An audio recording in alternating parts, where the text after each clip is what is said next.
في زماننا ده كانت فيه 4 أخوات عايشين زمان في بيت واحد، قلوبهم على بعض وبيفرحوا لفرح بعض.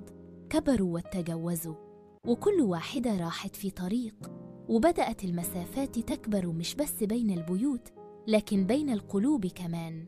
الزيارات قلت، والكلام بقى من ورا الشاشات، وساعات بالشهور مفيش كلمة.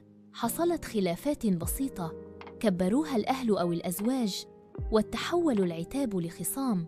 كل واحدة بقت شايفة التانية غلطانة، ومحدش بقى بيبادر بالصلح.